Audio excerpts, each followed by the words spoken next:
Oke, assalamualaikum warahmatullahi wabarakatuh. Berjumpa lagi dengan saya. Jangan bosan-bosan teman-teman ya, karena saya berbagi ini tidak ada maksud lain ya. Saya hanya ingin memotivasi teman-teman dalam menghadapi gangguan ini ya.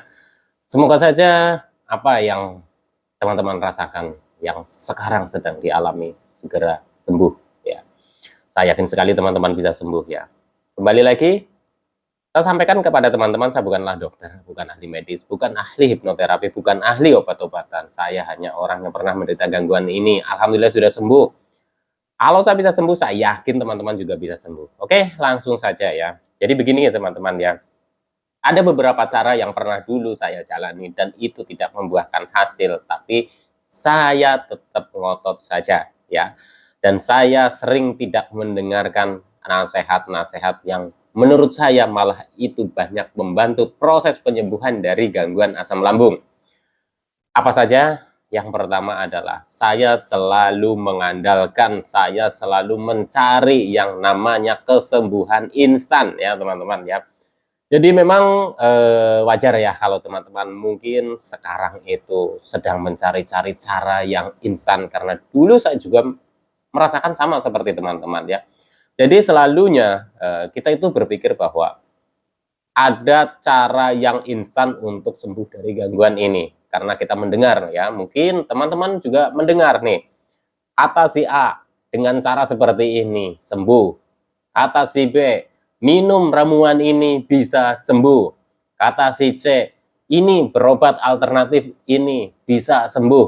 Ya, ya bisa saja ya. Akan tetapi yang pernah saya coba, yang pernah saya jalani itu juga tidak membuahkan hasil. Sampai saya sadar, sampai saya menyadarinya bahwa sembuh dari gangguan ini butuh proses. Tidak ada yang instan teman-teman ya. Ini butuh proses. Ya, saya percaya kalau mungkin hanya gangguan mah saja ya, asam lambung saja yang kadang-kadang apa namanya naik terus normal lagi. Seperti kita dulu waktu normal juga kadang seperti itu ya. Asam lambung itu naik sebentar, kita merasa kayak kurang nyaman di perut ya, kita bawa istirahat ya. Besoknya sudah membaik lagi atau sembuh lagi. Atau mungkin mah biasa ya, perih, melilit ya, mungkin dengan obat warung gitu ya, sudah sembuh, ya saya percaya juga ya teman-teman ya, karena banyak juga yang mengalami seperti itu. Wah, saya kena asam lambung gitu ya, kok minum itu doang, itu udah sembuh. Berarti menurut saya itu berbeda. Nah, saya menyadari bahwa gangguan asam lambung ini butuh proses. Kenapa butuh proses? Karena yang saya alami itu bukan semata-mata hanya gangguan asam lambung saja. Nah, teman-teman coba apa namanya amati ya. Apakah yang teman-teman rasakan ini yang sudah diperiksakan itu hanya gangguan asam lambung saja? Mungkin saja ya kita disertai dengan gangguan cemas atau anxiety. Nah, kalau sudah anxiety ini, itu pemulihannya butuh proses. Adapun ya cara-cara ya medis gitu ya teman-teman, teman-teman itu bisa berobat ke psikiater ya. Itu kalau tingkatan kecemasan kita itu memang benar-benar kita sudah tidak bisa mengendalikannya ya teman-teman ya. Tingkat kecemasannya itu tinggi.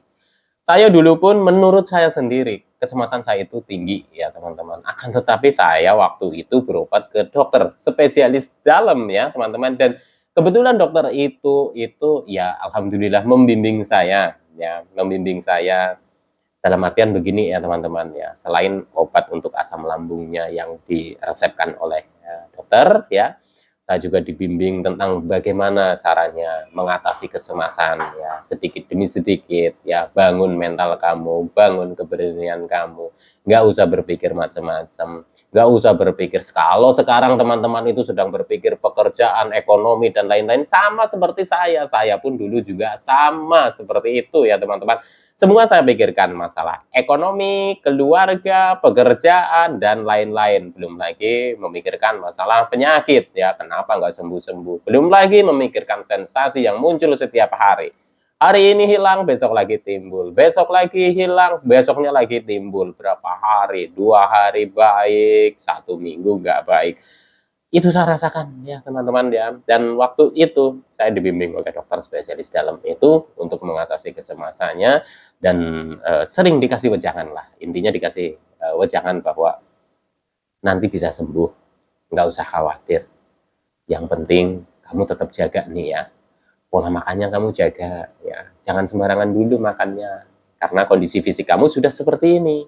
Nah itu ya teman-teman ya, penyampaiannya sungguh luar biasa, sungguh mengena sekali. Tapi ya yang namanya orang ya teman-teman ya, begitu saya merasakan enak, saya sudah kalap.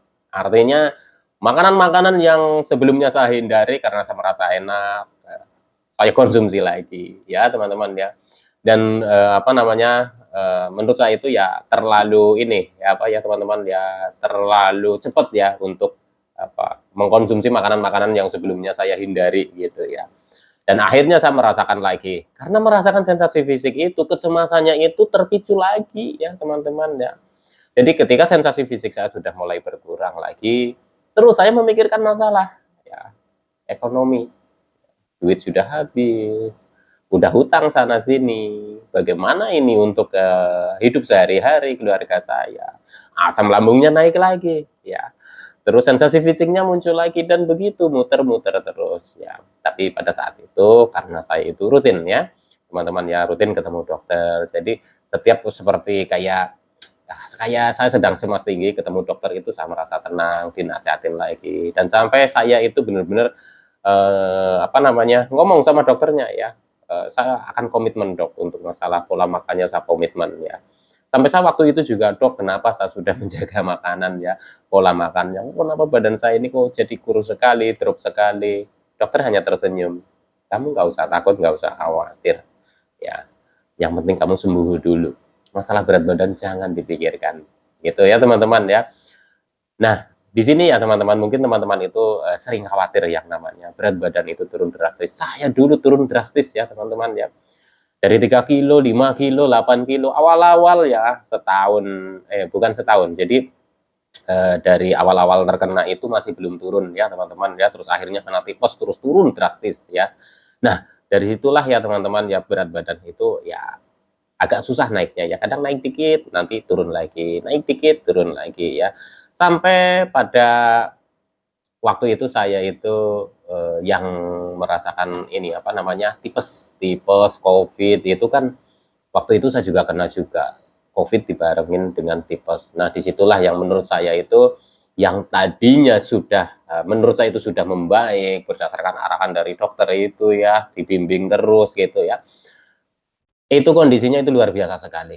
Nah, itu seperti malah lebih parah dari yang awal-awal itu kena ya teman-teman. Nah, dari situlah teman-teman saya itu berpikir lagi bahwa saya tetap harus konsisten gitu ya. Pola makan tetap saya jaga ya teman-teman ya. Seperti yang di video-video saya sebelumnya.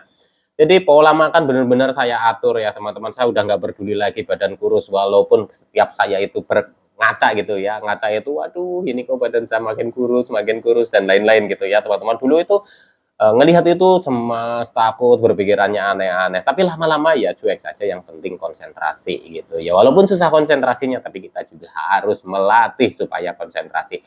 Jadi teman-teman yang sekarang sedang merasakan seperti ini, berat badan turun nggak sembuh-sembuh, itu teman-teman itu nggak usah takut, nggak usah khawatir. Yang penting teman-teman itu konsisten. Saya yakin kalau teman-teman konsisten nanti hasilnya juga akan maksimal ya. Teman-teman tidak harus mencontoh cara saya. Teman-teman tidak harus meniru cara saya, akan tetapi saya di sini berbagi ke teman-teman supaya teman-teman itu bisa mulai sedikit demi sedikit memahami bahwa gangguan asam lambung yang disertai dengan kecemasan ini, proses sembuhnya itu secara bertahap ya. Kalau teman-teman sekarang ini masih yang namanya mengharapkan kesembuhan instan ya, selalu yang dicarinya obat yang ampuh langsung sembuh, dokter yang ampuh langsung sembuh ya, mungkin tidak banyak penderita gangguan asam lambung ya teman-teman ya. Motivator-motivator yang ada di YouTube itu, bayangin saja subscribernya itu ada yang sudah ratusan ribu ya teman-teman. Artinya banyak sekali penderita gangguan asam lambung ini ya. Kalau memang ada yang mungkin obat yang ampuh sekali gitu ya teman-teman ya, atau mungkin dokter yang ampuh sekali gitu ya mengatasi ini, mungkin nggak sampai segitu banyaknya, karena dokter sendiri mengobati kita itu tanpa bantuan kita sendiri ya dalam menjaga pola pikir kita, ya itu juga hasilnya tidak akan maksimal ya. Sering sekali ya saya mendengar ya edukasi dari dokter-dokter ya mengatakan bahwa gangguan asam lambung ini juga kan bisa dipengaruhi oleh faktor pikiran. Jadi dari situlah ya teman-teman kita mulai kendalikan pikiran kita. Coba rileks. Saya tahu teman-teman pasti berpikirnya itu banyak sekali, beban pikirannya itu banyak sekali. Baik masalah rumah tangga mungkin ya teman-teman, masalah ekonomi mungkin ya, terus masalah pekerjaan mungkin saja ya. Faktor masalah yang membebani atau pikiran-pikiran yang membebani pikiran teman-teman itu banyak, masing-masing orang itu bisa berbeda ya. Saya dulu juga memikirkan masalah ekonomi ya, bisa dibilang waktu itu sudah habis-habisan lah ya teman-teman ya, hutang sana sini dan sebagainya, hanya untuk berobat gitu ya. Dan mulai sekarang teman-teman coba pahami bahwa teman-teman itu mengalami gangguan asam lambung yang disertai dengan kecemasan ini ya, nanti akan sembuh dengan cara teman-teman coba usahakan kendalikan pikiran teman-teman, dan 3P jalankan konsisten, insya Allah nanti juga akan sembuh ya. Jangan selalu berharap kesembuhan instan ya, namanya mukjizat bisa saja terjadi ya. Kalau kita berusaha terus, kalau kita memang masih ada semangat untuk berusaha, insya Allah nanti akan dibukakan jalan ya, dan teman-teman juga nanti akan sembuh, amin ya robbal alamin. Oke teman-teman, sekian dulu mungkin motivasi saya, tidak tidak banyak ya teman-teman ya, saya hanya menceritakan pengalaman saya. Maaf kalau ada salah kata ya, karena jujur saja saya bukan orang yang pintar menyusun kata-kata, ini hanya refleks saja ya, tanpa editan, nanti insya Allah akan saya upload. Jadi untuk teman-teman tetap semangat ya, gangguan asam lambung yang disertai dengan kecemasan ini bisa sembuh, saya yakin teman-teman juga bisa sembuh. Salam sehat jasmani dan rohani, wassalamualaikum warahmatullahi wabarakatuh.